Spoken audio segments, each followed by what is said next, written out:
आज सोचती हूँ जिंदगी कैसे कैसे रंग दिखाती है। मैंने अपना सारा बचपन अपने माँ बाप को हवेली की गुलामी करते देखा, लेकिन कभी सोचा नहीं था कि एक वक्त ऐसा आएगा कि मैं खुद उस हवेली की मालकिन बन जाऊंगी। मेरे बाबा चौधरी साहब के नौकर थे। एक दिन घोड़े की मालिश करते हुए अचानक उसकी लात बाबा को लग गई। वे तकलीफ से दोहरे हो गए और अस्पताल जाते ही दम तोड़ दिया। ये बहुत बड़ा सदमा था हमारे लिए। हम गरीबों की तो पूरी दुनिया ही बाबा थे। क्या बताऊं कितना दुख हुआ था मुझे। उस वक्त दिल चाहता था कि मैं भी उनके साथ ही मर जाऊं, लेकिन जीना मरना कब अपने हाथ में है। हमारी ना तो जमीन थी और ना ही कोई जमा पूंजी, और ना ही बाबा की नौकरी सरकारी थी कि पेंशन का सहारा होता। मकान भी चौधरी साहब का दिया हुआ था, जिसमें हम सर छुपाए हुए थे। अब इसके सिवा चारा न था कि हम माँ बेटी चौधरी साहब की हवेली में चली जाएं और उनकी नौकरी करके रोटी खाएं। खैर, फिर हम चौधरी साहब की हवेली में चले आए। माँ उनके घर का काम करती और मैं कमरे में बैठकर पढ़ाई करती। जिन दिनों बाबा की मृत्यु हुई उन दिनों मेरी उम्र 14 साल थी। मालकिन बहुत से कपड़े मुझे ऐसे दे देती जो बहुत ही नए और कीमती होते। मैं उनको काटकर अपने नाप का सी लेती। ये कपड़े मुझ पर बहुत जचते थे। एक दिन माँ की तबीयत खराब हो गई। मैं माँ की जगह किचन में पहुंची, क्योंकि आज बहुत ज्यादा खाने बनाने थे। चौधरी साहब का बेटा मयंक दूसरे शहर से आ रहा था।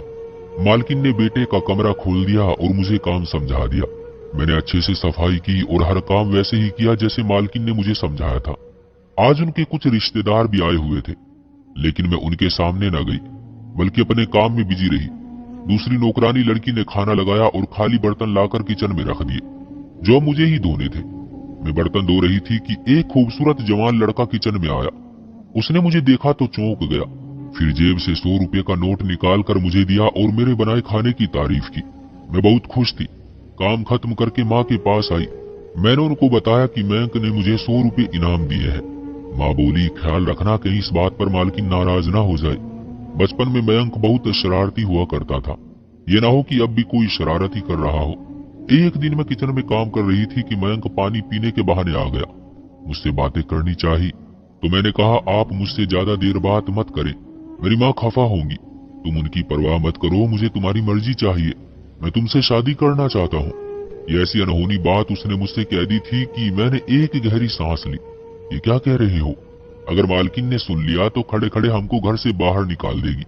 माँ ने कहा था कि ये लड़का बचपन में शरारती हुआ करता था, तो क्या अभी भी ये मुझ गरीब लड़की से कोई शरारत कर रहा है जो इसने ऐसी बात कह दी? नौकरानी तो पांव की जूती होती है। कौन मालिक बर्दाश्त करता है कि उसको सर पर रख लिया जाए? मयंक की बात से मैं इतनी डर गई कि अगले दिन काम पर भी न गई और बीमारी का बहाना बनाकर लेट गई। माँ से कहा, माँ तुम जाओ, अब मैं वहाँ काम पर नहीं जाऊंगी। वो बोली, मयंक के आने से मेहमान ज्यादा आने लगे हैं, इसलिए काम ज्यादा होता है, तो मैं अकेले तो इतना सारा काम नहीं कर सकती, तुम्हें मेरा हाथ तो बटाना ही होगा। माँ आज तो चली ही जाओ आप, मेरी तबीयत तो ठीक होने दो। 2-4 दिन अकेली काम कर लोगी तो क्या हो जाएगा? ऊपर के काम वाली दूसरी लड़की भी तो है ना, वो करवा लेगी तुम्हारे साथ काम। जब मैं 3-4 दिन हवेली न गई तो मयंक से रहा न गया। एक दिन जब अम्मा उनकी किचन में काम कर रही थी तो वो मयंक हमारे कमरे की तरफ आ गया। मैं सोच भी नहीं सकती थी कि एक अमीर बाप का बेटा जो दूसरे शहर से पढ़कर आया हो, एक मामूली नौकरानी की बेटी की खातिर इस कदर परेशान हो जाएगा। मैं मयंक को अपने सामने देखकर डर गई। उसने आते ही मुझसे सवाल किया, क्यों नहीं आई तुम आज? मेरी तबीयत खराब थी। मैंने जवाब दिया, तुमने बहाना किया है, तुम मेरी बात का जवाब नहीं देना चाहती थी। तुम मुझे पसंद नहीं करती क्या? मयंक साहब ऊपर वाले के लिए मुझे शर्मिंदा न करे और मेरा ख्याल छोड़ दे। मेरा और मेरी माँ का कोई ठिकाना नहीं है, हमें इज्जत से यहाँ रहने दे। अगर मालकिन को पता चल गया तो हम गरीबों के लिए बहुत बुरा हो जाएगा। आप तो मजाक करके अलग हो जाएंगे, शामत तो हमारी आ जाएगी। क्या कहा, मजाक? मैं तो मजाक नहीं कर रहा, मैं बिल्कुल सीरियस हूँ। मैंने दुनिया की सैर की है, जमाना देख कर आ रहा हूँ, सोच समझकर फैसला किया है। मेरी नजर में अमीरी गरीबी का कोई फर्क नहीं है। मैं इंसान के संस्कार को अहम समझता हूँ, दौलत को नहीं। मुझे लगा कि वो कोई दूसरी दुनिया से आया है और दूसरी दुनिया की ही बातें कर रहा है, या फिर मैं कोई सपना देख रही हूँ। मुझे गहरी सोच में डूबी देखकर वो बोला, क्या तुम किसी और से मोहब्बत करती हो? मैंने हाथ जोड़कर कहा, मयंक साहब, ऊपर वाले के लिए ऐसा वैसा मत सोचिए, बस मेरा ख्याल छोड़ दीजिए। मैं अब कभी आपके घर की तरफ नहीं आऊंगी, ठीक है? उसने चलते चलते कहा, तो फिर मैं भी घर से चला जाऊंगा और कभी वापस नहीं आऊंगा। कुछ दिन गुजरे तो माँ ने मुझसे कहा कि तुमको मालकिन ने काम के लिए बुलाया है, अगले हफ्ते उनके बड़े बेटे की शादी है। मैं तो जाना नहीं चाहती थी, लेकिन माँ के बार बार कहने और मजबूर करने पर मुझे जाना ही पड़ा। मयंक ने मुझे देखा लेकिन उससे बात नहीं की। वो ज्यादातर चुप रहता था और किसी से हंसकर बात भी नहीं कर रहा था। उसके रवैये से मुझे एहसास हुआ कि शायद ये वाकई सीरियस है। इसने मेरे साथ दिल लगी नहीं की, क्योंकि दिल लगी के तरीके और तरह के होते हैं। अगर किसी का दिल किसी पर आ जाए तो ये कुछ ऐसी तो अजीब बात भी नहीं है। राजा भी तो अपनी दासियों से शादी कर लेते हैं, इसमें ऐसी क्या अनहोनी थी। जिस दिन चौधरी का बड़ा बेटा दुल्हा बना, मेहंदी वाला दिन था। मालकिन ने मुझे बहुत अच्छा सूट दिया जो मैंने उस मौके पर पहना। आंगन में सब लोग जमा थे, तो मैं किचन में कुछ लेने गई तो वहां मयंक मौजूद था। वो रेफ्रिजरेटर से ठंडे पानी की बोतल निकाल रहा था। अचानक मैं उसके सामने आई तो वो मुझे बस देखता ही रह गया। शायद उसको यकीन नहीं आ रहा था कि ये मैं हूँ। शायद उसको यकीन नहीं आ रहा था कि ये मैं हूँ। सफेद जोड़े में मुझे वो भी कोई राजकुमार लग रहा था। सोचने लगी कि आखिर मैंने कौन सा जुल्म किया है जो मैं इतनी डर गई हूँ। तब मैंने फैसला कर लिया कि मैं इससे अपने दिल की बात कह दूंगी और किसी से नहीं डरूंगी। मेरे चेहरे के हाव भाव से उसने मेरे दिल की बात जान ली। कहने लगा, आखिरी बार कह रहा हूँ, अगर मुझसे शादी मंजूर है तो हाँ कह दो, वरना मैं अगले हफ्ते इंग्लैंड रवाना हो जाऊंगा। फिर यहाँ कभी कोई मेरी सूरत तक न देख सकेगा। उसकी इस धमकी ने मेरे दिल पर बिजली गिरा दी और हिम्मत करके मैंने कह दिया कि अगर आप अपने माँ बाप को मना सकते हैं तो फिर मुझे भी मंजूर है। वो खुश हो गया। वो कहने लगा, बड़े भाई की शादी के बाद मैं अपने बाबा से बात करूंगा। उसके बड़े भाई की शादी हो गई। दुल्हन भी जमींदार घराने की खूबसूरत नाजुक सी लड़की थी। मैं उसको भाभी कहती थी। एक दिन भाभी की माँ के साथ एक औरत आई। ये उनके मैनेजर की पत्नी थी जो उनकी जमीन संभालता था। उसका बेटा शहर में नौकरी करता था। उस औरत ने भाभी से मेरे बारे में पूछा तो उन्होंने बताया कि ससुर जी के पुराने मुंशी की बेटी है, उनकी मृत्यु हो गई है। ये माँ बेटियां हमारे पास ही रहती हैं। उस औरत ने मुझे पसंद कर लिया और माँ से मेरा रिश्ता मांगा। मेरी माँ तो बहुत खुश हो गई। वो जल्द से जल्द मेरी शादी करना चाहती थी, लेकिन मैंने माँ से मना कर दिया। माँ ने मुझसे शादी ना करने की वजह पूछी तो मैंने उन्हें बता दिया कि मयंक मुझसे शादी करना चाहता है। ये सुनकर माँ के तो होश गुम हो गए। मयंक और तेरा रिश्ता, ये कैसे हो सकता है? यही पागल तो नहीं हो गई तू, पागल लड़की? माँ, अगर तुम्हें यकीन नहीं आ रहा तो तुम उसी से पूछ लो। माँ ने मौका पाकर मयंक से बात की। उसने जवाब दिया कि ये सच है, मैं आपकी बेटी से ही शादी करूंगा। आप कहीं और इसका रिश्ता मत करना। मैं आजकल में अपने मम्मी पापा से बात कर लूंगा और उनको मना लूंगा। मयंक ने अपने माँ बाप से बात की। चौधरी साहब तो सोच विचार में पड़ गए, लेकिन मालकिन बहुत गुस्से में थी। वो मुझे ही कसूरवार ठहरा रही थी। तब मैंने और मेरी माँ ने उनको यकीन दिलाया कि इसमें हमारा कोई कसूर नहीं है, आप अपने बेटे से पूछ ले। मेरी खुशकिस्मती थी कि मयंक ने चौधरी साहब को मना लिया। वो अपने बेटे की खुशी पूरी करने के लिए तैयार हो गए।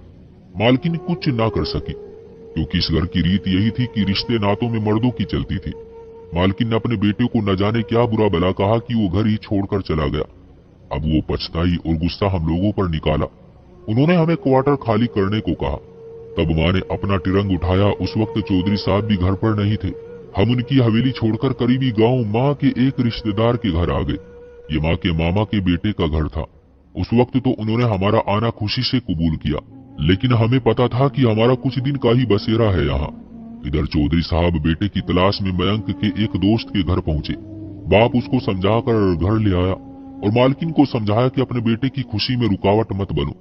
ये जवान लड़का है, एक बार बाहर मुल्क निकल गया तो फिर मुंह देखने से तरस जाओगी। हमारे कौन सा इतने बच्चे हैं, 2 ही तो बेटे हैं। तुम अपने बेटे की खुशी पूरी कर दो। वो लड़की एक अच्छे इंसान की बेटी है, उसमें कोई ऐब नहीं है। इस तरह उन्होंने अपनी पत्नी को मना लिया। बेशक मालकिन बहुत मुश्किल से तैयार हुई, लेकिन उनकी नजरों में मैं एक नौकर की बेटी ही थी।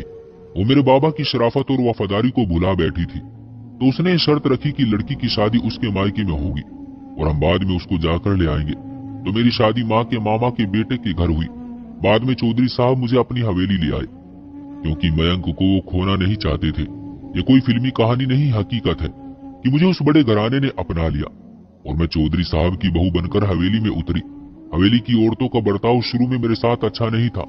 मुंह से तो कुछ नहीं कहती थी, लेकिन दिल में उनकी निंदा भरी हुई थी। ये सब देखकर मुझे बहुत दुख होता था। तब मयंक कहते, तुम इनकी परवाह मत करो, इन पर ध्यान मत दो, मैं तुम्हें पढ़ाना चाहता हूँ। तुम अपना सारा ध्यान पढ़ाई पर लगाओ। मैट्रिक कर लो तो मैं तुम्हें अपने साथ इंग्लैंड ले जाऊंगा। उन्होंने मेरे लिए टीचर का इंतजाम घर पर ही कर दिया था और बाहर जाने की नौबत न आई। मेरे ससुर बीमार पड़ गए तो मैंने एक बेटी की तरह उनकी सेवा की। जब सास ने ये देखा तब उनका दिल नरम हुआ, क्योंकि उनकी अपनी कोई बेटी नहीं थी और आगे उन्हें भी बुढ़ापा देखना था। मेरे ससुर साहब की एक दिन मृत्यु हो गई। आधी जायदाद धन दौलत के मालिक मयंक हो गए।